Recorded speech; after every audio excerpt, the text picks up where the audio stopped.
सबसे बड़ा important topic क्या था, हर किसी को यहाँ पे पता ही है। Yes, annual general meeting, AGM की बात करें, हर किसी की एजीएम यहाँ पे रहती है, बट रिलायंस इंडस्ट्री की एजीएम की अगर हम लोग बात करें तो काफी ज्यादा फोकस भी हम लोग को देखने को यहाँ पे मिल जाता है। सो जरूर आप लोगों ने लाइव यहाँ पे देखा होगा, 2 बजे के आसपास हम लोग को एजीएम स्टार्ट होते हुए देखने को मिली। मुकेश अंबानी की बात करें, आकाश अंबानी की बात करें, ईशा अंबानी की बात करें, हर किसी का हम लोग को स्पीच देखने को यहाँ पे मिल रहा था। सो डेफिनेटली दोस्तों 47th एनुअल जनरल मीटिंग हम लोग को देखने को यहाँ पे मिल रही थी। And as usual general meeting की अगर हम लोग बात करें तो हमेशा हायर लेवल के एक्सपेक्टेशंस यहाँ पे रखे जाते हैं। कल के दिन भी मैंने आप लोगों को बताया था कि रिलायंस की एजीएम जो रहती है उसके बाद जो स्टॉक का रिएक्शन देखने को यहाँ पे मिल जाता है उसका रेशियो रहता है 7:3, मतलब 7 बार गिरावट देखने को मिली है और 3 बार तेजी देखने को यहाँ पे मिली है। ठीक है, क्योंकि हायर एक्सपेक्टेशन होते हैं, हर किसी की एक्सपेक्टेशन को तो फुलफिल कर नहीं सकते करके।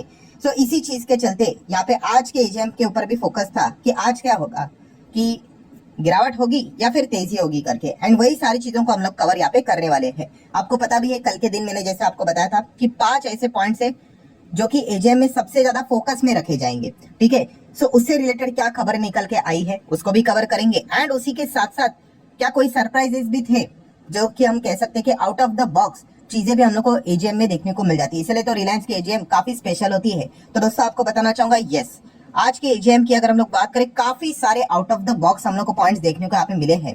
एंड इस चीज के चलते बाजार में भी हम लोगों को चर्चा देखने को यहाँ पे मिल रही है। तो सारे पॉइंट्स को हम लोग स्टेप बाय स्टेप कवर करेंगे। तो चलिए एक एक पॉइंट को कवर कर लेते हैं। Let's start with the point number 1। ठीक है, तो सबसे पहले शुरुआत करेंगे रिलायंस इंडस्ट्री के साथ। सो पहले तो उन्होंने बता दिया कि रिलायंस का परफॉर्मेंस क्या है, रेवेन्यू क्या है, आगे कैसे यहाँ पे परफॉर्मेंस करेगा करके। ठीक है, अभी तक कैसे यहाँ पे परफॉर्मेंस दिया, ये सारी चीजें फॉर्मेलिटी हम लोग को देखने को यहाँ पे मिलती रहती है। देन अगर हम लोग बात करें, जैसे कि आपको होता है पॉइंट नंबर 2 की अगर हम लोग बात करें, ठीक है, जितने इंपॉर्टेंट पॉइंट है वही मैं आपके सामने यहाँ पे रखना चाहूंगा, वो की है रिलायंस रिटेल के बारे में। सो रिलायंस रिटेल की बात करें, सबसे पहले एक्सपेक्टेशन क्या थी, जैसे मैंने आपको बताया था उस 5 पॉइंट में से आईपीओ के बारे में कोई बात बोली कि नहीं, तो दोस्तों डिसअपॉइंटमेंट नहीं, आईपीओ से रिलेटेड कोई अपडेट हम लोग को देखने को यहाँ पे नहीं मिला। देन अगर हम लोग बात करें बाकी के जो पॉइंट्स है वो जस्ट एज अ फॉर्मेलिटी आप यहाँ पे कह सकते हो, जैसे कि बताया है कि रिलायंस रिटेल का परफॉर्मेंस कैसे चल रहा है, कि टॉप 5 ग्लोबल रिटेल में ये आ जाती है in terms of number of stores.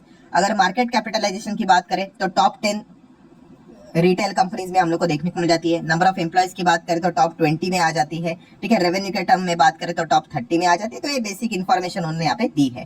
Then अगर हम लोग बात करें दोस्तों तो एक नई चीज देखने को मिल गई, ज्वेलरी सेगमेंट। यस दोस्तों, ज्वेलरी सेगमेंट की अगर हम लोग बात करें तो आप देख सकते हो ईशा अंबानी की स्पीच अगर आपने देखी होगी तो यहाँ पे बताया जा चुका है रिलायंस रिटेल यहाँ पे अभी प्लान कर रहा है to enter into luxe jewellery, मतलब हम कह सकते हैं जो लग्जरी टाइप के जो ज्वेलरी सेगमेंट होते हैं उसमें अभी रिलायंस रिटेल की एंट्री होते हुए देखने को यहाँ पे मिलने वाली है।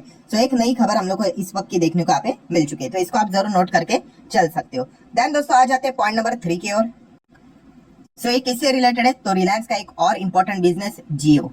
सो जियो की अगर हम लोग बात करें दोस्तों तो अगेन एक्सपेक्टेशन आईपीओ से रिलेटेड कोई अनाउंसमेंट इस वक्त के भी एजीएम में देखने को नहीं मिली।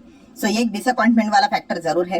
देन अगर बात करें तो मुकेश अंबानी जी ने यहाँ पे बात बोल के रखी हुई है कि रिलायंस जियो का रेवेन्यू एंड ईबीआईटी डीए की बात करें आने वाले समय में डबल हम लोग को होते हुए देखने को मिलेगा। आने वाला समय मतलब नेक्स्ट 3 to 4 ईयर की वो बात यहाँ पे कर रहे हैं। इसलिए जो बड़े कंपनीज होते हैं वो हमेशा 5 से 6 साल में डबल करने की कोशिश करते हैं। अगर वो 3 से 4 साल में भी अपने बिजनेस को डबल करने का दमखम रखते हैं तो डेफिनेटली उसको अच्छा परफॉर्मेंस यहाँ पे माना जाता है। सो ऑब्वियसली ये प्लान उन्होंने बोला है, एग्जीक्यूशन कैसे होता है, एक्चुअल में वर्क होता है या नहीं, वो तो आने वाले समय में ही पता यहाँ पे चल जाएगा। देन अगर हम लोग यहाँ पे बात करें वैसे ही रिलायंस जियो के बारे में तो उन्होंने 5G की यहाँ पे बात की, पेटेंट से रिलेटेड 350 पेटेंट्स 5G में देखने को मिले एंड 6G टेक्नोलॉजी के ऊपर भी यहाँ पे वो वर्क करते हुए देखने को यहाँ पे मिल रहे हैं। तो ये भी एक बेसिक इन्फॉर्मेशन हम लोग को देखने को मिली है। सो अगर आप एक्सपेक्टेशन की बात करें तो मोनेटाइजेशन प्लान की अगर हम लोग बात करें तो वो भी हम लोग को इतना कुछ खास यहाँ पे देखने को नहीं मिला, जो कि एक एक्सपेक्टेशन के इसमें लिस्ट में देखने को यहाँ पे मिल रहा था। तो ये भी एक पॉइंट हम लोग को पता होना चाहिए। देन अगर हम लोग यहाँ पे आगे दोस्तों तो पॉइंट नंबर 4 के बारे में। सो पॉइंट नंबर 4 किससे रिलेटेड है, green energy, clean energy, renewable energy, new energy. ठीक है, इसमें भी रिलायंस काम करते हुए देखने को मिला है। तो सबसे पहले तो उन्होंने बोला है कि 2035 तक हमारा टारगेट है नेट कार्बन जीरो होने का।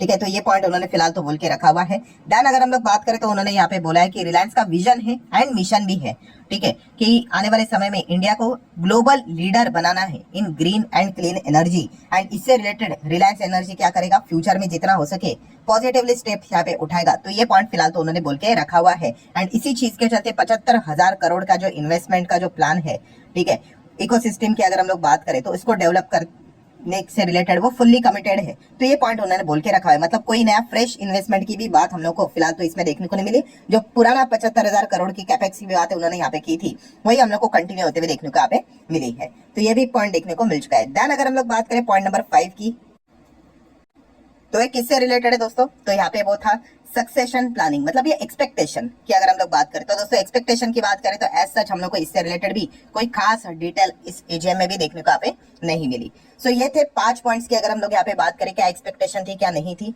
ठीक है। खास करके डिसअपॉइंटमेंट ही देखने को मिले। आईपीओ के ऊपर सबसे ज्यादा फोकस था रिटेल एंड जियो के आर्म के ऊपर, बट वहां पे कोई भी चीजें हम लोग को खास करके देखने को यहाँ पे नहीं मिली। चलो ठीक है। देन अगर हम लोग बात करें दोस्तों तो सरप्राइजेस, यस, कुछ ऐसे पॉइंट्स जो कि हम लोग कह सकते हैं एक्सपेक्टेशन लिस्ट में नहीं थे, बट वो भी हम लोग को देखने को यहाँ पे मिल गए हैं। एंड इसी चीज के चलते हम कह सकते हैं कि रिलायंस इंडस्ट्री की ये जो एजीएम है वो हम लोग को ज्यादा चर्चा भी देखने को यहाँ पे मिल चुकी है। जैसे कि अगर मैं बात करूं, सबसे पहले ये तो खबर कल के रात ही हम लोग को देखने को मिल गई, डिज्नी एंड रिलायंस का जो मर्जर है वो ऑफिशियली कंफर्म यहाँ पे हो चुका है। कॉम्पिटिशन कमीशन ऑफ इंडिया ने ग्रीन झंडी यहाँ पे दिखा दी है। कल के दिन हम लोगों ने देख लिया 70,000 करोड़ का डील देखने को मिल चुका है। एंड इसी चीज के चलते मुकेश अंबानी ने यहाँ पे बोल दिया है कि beginning of a new era, मतलब एंटरटेनमेंट इंडस्ट्री की बात करें तो उन्होंने कहा है कि यहाँ पे डिज्नी को वेलकम करते हैं इनके साथ पार्टनरशिप के हिसाब से। एंड जैसे कि जियो एंड जैसे कि रिटेल ने यहाँ पे जिस प्रकार का मार्केट में परफॉर्मेंस दिखाया है, जियो अपने सेगमेंट में नंबर 1 है, रिटेल भी अपने सेगमेंट में नंबर 1 है, तो ऐसे ही एंटरटेनमेंट सेगमेंट में अभी रिलायंस इंडस्ट्री नंबर 1 बनने यहाँ पे जा रही है। तो इसी की घोषणा उन्होंने यहाँ पे मुकेश अंबानी ने यहाँ पे आज के दिन यहाँ पे की थी, क्योंकि डिज्नी के साथ उनका हम लोग को टाइप देखने को मिल गया। अभी अलग अलग प्लान्स के अनाउंसमेंट उन्होंने यहाँ पे किए थे कि ये होने वाला है वो होने वाला है, ठीक है। चैनल्स की अगर हम लोग बात करें वो सारी चीजें हम लोग को एज अ फॉर्मेलिटी देखने को यहाँ पे मिल जाती है। बट ये एक सरप्राइजिंग फैक्टर वो जो कि कल के दिन ही खबर आई थी, बट फिर भी। देन अगर हम लोग बात करें दोस्तों तो एआई से रिलेटेड काफी सारे अनाउंसमेंट हम लोग को देखने को मिले हैं। अगेन कहना चाहूंगा दोस्तों कि ये जो कंपनी एआई की जब भी बातें होती है तो ये खुद एआई से रिलेटेड ऐसी चीजें डेवलप नहीं करते हैं, ठीक है। ये अपने बिजनेस में एआई को कैसे इन्वॉल्व करेंगे एंड उसकी इफिशियंसी बढ़ाएंगे उसकी बातचीत करते हैं, ठीक है। एआई वाली मैक्सिमम सारी कंपनी आपको अमेरिका में ही देखने को मिलेगी, ठीक है। बाकी जो भी कंपनी है दुनिया भर में अगर हम लोग बात करें, जैसे कि हमारे देश में भी जो हॉस्पिटल वाली कंपनियां हैं, ठीक है, मेडिकल वाली कंपनियां, वो भी क्या बोलती है, हम हमारे बिजनेस में एआई का टूल का इस्तेमाल करेंगे। इसका अर्थ ये नहीं कि वो एआई वाली कंपनियां हैं, ठीक है। ये चीज को आपको समझ में आना चाहिए। तो रिलायंस की भी बात करें तो उन्होंने भी कहा है कि अपने बिजनेस को और मोर एफिशिएंटली, ठीक है, और फास्ट स्पीड एक्यूरेट बनाने के लिए हम भी हमारे बिजनेस में एआई का इस्तेमाल करेंगे। जैसे कि जियो ब्रेन की उन्होंने यहाँ पे घोषणा की है। मशीन लर्निंग की अगर हम लोग बात करें तो इसमें जियो ब्रेन का बहुत बड़ा योगदान हम लोगों को देखने को यहाँ पे मिल जाएगा। जैसे कि उन्होंने कहा है कि इसी के ऊपर काम करते हुए देखने को मिल रहा है। एआई से रिलेटेड जो डेटा सेंटर है वो गुजरात के जामनगर में हम लोग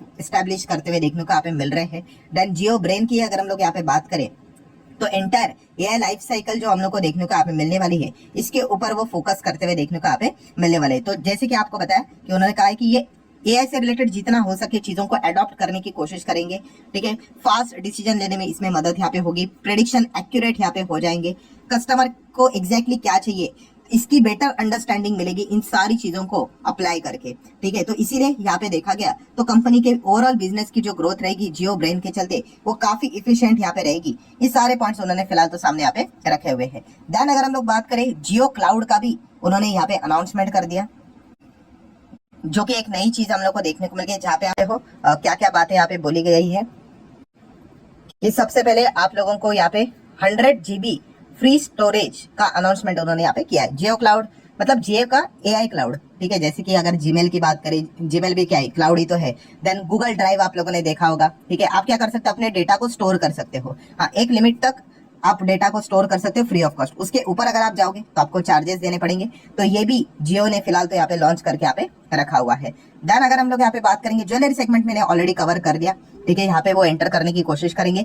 जेएफएस की बात करें, जियो फाइनेंशियल सर्विसेज, हाल ही में डीमर्ज हुआ था, तो बस उन्होंने एक अपडेट दिया है कि 2.25 लाख करोड़ का मार्केट कैप वाली कंपनी बनी है, ठीक है। एंड अपने शेयर होल्डर को आने वाले समय में अच्छा वैल्यू बना कर देगा। ये जस्ट अ फॉर्मेलिटी, थोड़ी ना कोई अपने कंपनी के बारे में बुरा बोलेगा, तो ये जस्ट फॉर्मेलिटीज देखने को मिल गए। हालांकि जियो फाइनेंशियल सर्विसेज की बात करें, भूलना मत, कल के दिन टुमारो फ्राइडे 30 अगस्त है, ठीक है, तो उनकी एजीएम देखने को मिलेगी, ठीक है। 2 बजे का ही टाइमिंग उन्होंने देखे रखा है। अभी इसको पब्लिश करेंगे कि नहीं पर्सनली तो मुझे नहीं लगता, ऐसे तो रिलायंस के बहुत सारे कंपनीज, ये तो इंडस्ट्री का एजीएम था एंड सीएनबीसी तो आप सभी लोगों को पता है उन्हीं की कंपनी है, तो इसीलिए वो उसका लाइव टेलीकास्ट करते हैं, ठीक है। देन अगर हम लोग बात करें टारगेट एमिंग की बात करें तो फिलहाल आपको पता है फॉर्च्यून 500 जो ग्लोबल लेवल पे 500 बड़ी कंपनियां देखने को मिल जाती है, उसमें रिलायंस इंडस्ट्री आता है एंड फिलहाल वो एम कर रहा है कि आने वाले समय में world top 30 company biggest company में रिलायंस इंडस्ट्री यहाँ पे हम लोग मतलब वो एम कर रहे हैं कि 30 में आना है करके, टॉप 30 में। तो ये एक पॉइंट उन्होंने सामने बोल के रखा है। देन दोस्तों आ जाते हैं one of the most golden point, इसकी तो कल्पना किसी ने भी नहीं की थी एंड इसी पॉइंट की चर्चा हर जगह पे हम लोग को ज्यादा होते हुए देखने को मिल रही है। किस चीज की? बोनस। यस दोस्तों, रिलायंस इंडस्ट्री ने यहाँ पे अनाउंसमेंट यहाँ पे किया है कि वो बोनस आपको दे सकते हैं करके। हालांकि रेशो ऑलरेडी उन्होंने डिक्लेयर किया है, बट देंगे या नहीं देंगे इससे रिलेटेड जो फैसला है वो 5 सितंबर को यहाँ पे होने वाला है। सो इसके लिए आपको पता है बोर्ड मीटिंग बुलाई जाएगी। तो आप देख सकते हो Reliance industry to consider, ratio पहले ही बोल दिया 1:1, ठीक है, बोनस देना है या नहीं। तो 5 सितंबर को पता चलेगा कि यहाँ पे रिलायंस इंडस्ट्री मतलब 2017 में बोनस दिया था, मतलब अभी लगभग हो चुके हैं 7 साल के बाद रिलायंस इंडस्ट्री कंसिडर करने जा रही है भाई बोनस देना है कि नहीं। एंड अगर देंगे तो रेशो पहले ही कंफर्म हो चुका है 1:1 का, ठीक है। तो ये चीज हम लोग को देखने को यहाँ पे मिलने वाली है। तो ये एक सबसे बड़ा out of the box surprising factor हम लोग को देखने को मिल गया कि रिलायंस बोनस देने का प्लान यहाँ पे कर रहा है। एंड अगर बोनस दिया 1:1 का तो शेयर का प्राइस भी हम लोग को आपको बताइए आधा होते हुए देखने को मिल जाएगा, मतलब अभी 3000 पे चल रहा है तो रफली 1500 के रेंज में हम लोग को देखने को यहाँ पे मिल जाएगा। सो देख लेते हैं क्या होता है करके। 5 सितंबर अभी ग्रुप इतना बड़ा है, ठीक है, अनाउंसमेंट किया है, मतलब 99% तो हाँ के ही चांसेस रहेंगे भाई। पहले हाँ बोल के बाद में ना बोलेंगे, इसके चांसेस तो काफी कम नजर आते हैं, बट स्टिल हम ऐसा गारंटी से बोल नहीं सकते, रूल्स रेगुलेशंस होते हैं। तो 5 सितंबर को ही पता चलेगा कि रिलायंस इंडस्ट्री 1:1 बोनस के लिए यस बोलता है या नो बोलता है करके, ठीक है। एंड यही एक खबर थी जिस चीज के चलते रिलायंस इंडस्ट्री की जो एजीएम थी वो आज हम लोग को ज्यादा चर्चे में देखने को यहाँ पे मिल चुकी है। सो ठीक है दोस्तों, एजीएम से रिलेटेड जितने भी पॉइंट्स थे, जितने इंपॉर्टेंट रिक्वायर्ड पॉइंट्स थे वो मैंने आप लोगों के सामने रख दिए। वैसे तो और भी बहुत सारे अनाउंसमेंट किए, जैसे कि एआई से रिलेटेड अगर आप कॉल करते हो तो उसका रिकॉर्डिंग भी हो जाएगा, आप उसको अलग लैंग्वेज से उसको ट्रांसलेट भी करवा सकते हो, टेक्सटिंग में भी कन्वर्ट करवा सकते हो, ऐसे बहुत सारे चीजें उन्होंने बोली थी। बट जो जो इंपॉर्टेंट पॉइंट्स थे वो मैंने आप लोगों के सामने यहाँ पे रख दिए हैं। सो आशा करता हूँ दोस्तों वीडियो हेल्पफुल लगा होगा, एफर्ट्स अच्छे लगे होंगे, तो चाहो तो आप इस वीडियो को लाइक एंड शेयर कर सकते हो। So that's it, thank you very much दोस्तों, we will be meeting our next video, तब तक के लिए बाय बाय।